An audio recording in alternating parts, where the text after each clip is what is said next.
Welcome to Bytes of Code. In this video, we will be finishing our dice roller game with using time as a library.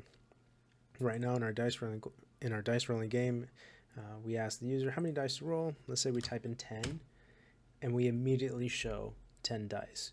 What I would like to do is kind of have a little bit of a delay and kind of pretend like we're shaking the dice. We're getting ready to roll the dice. So how do we do this?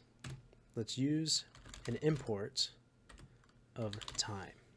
So it's kind of a newer one. This is one that we're going to use to sleep the program. It's more accurate to say sleep the thread, but that may be a more technical term right now. So right now we can think about it as just like pausing the program.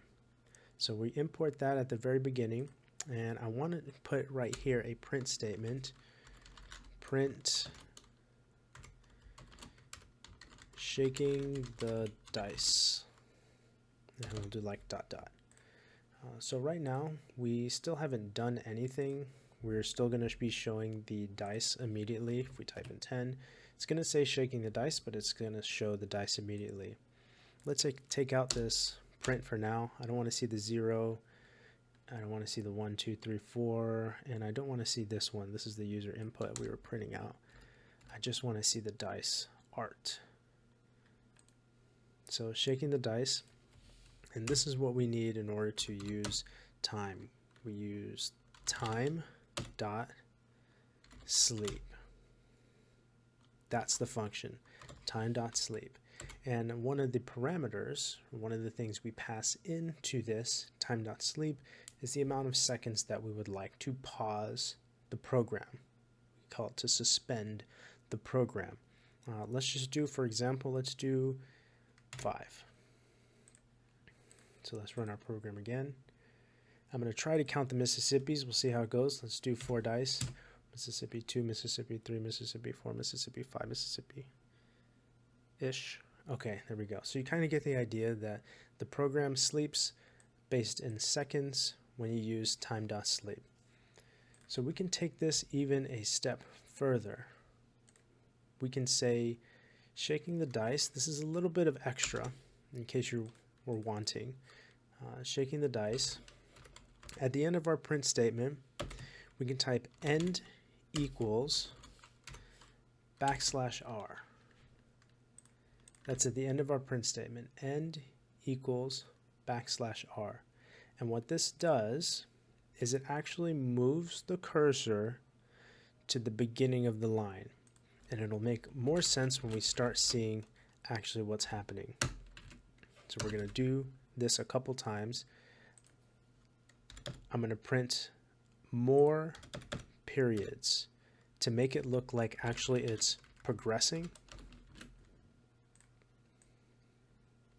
Again, that's print, once you're done with your string, phrase, comma, the word end equals, open apostrophe, \r, closed apostrophe, or quotation mark. So if we do 5, we'll do shaking the dice, and we kind of get a little bit of a progression. It's a little bit of a progression. So what we're doing is we're printing shaking the dice, telling the cursor to go back at the front of this line, sleep for a second, print shaking the dice with a little bit more periods, tell the cursor to go back to the beginning of the line, which is the S, sleep a little bit more, and we kind of do this 3 times in order to give an illusion that it's like a progress bar almost. So the user isn't kind of just waiting there. We kind of give some progression as to what's happening. So this is actually how we use time in order to mimic kind of actually shaking the dice before we just immediately give the user the results. And this actually is in our while loop. So this will happen every time the user tries to roll the dice. Well, this was kind of a shorter video, but I hope you really enjoyed it. And again, if you have any questions on how to use the time or import, or really not really understanding what the purpose of the sleep, time.sleep, or the parameters of passing in a 0 or passing in an integer, please leave a question in the comments section and I will reply. Thank you again so much for watching this video, and I hope to see you at the next video.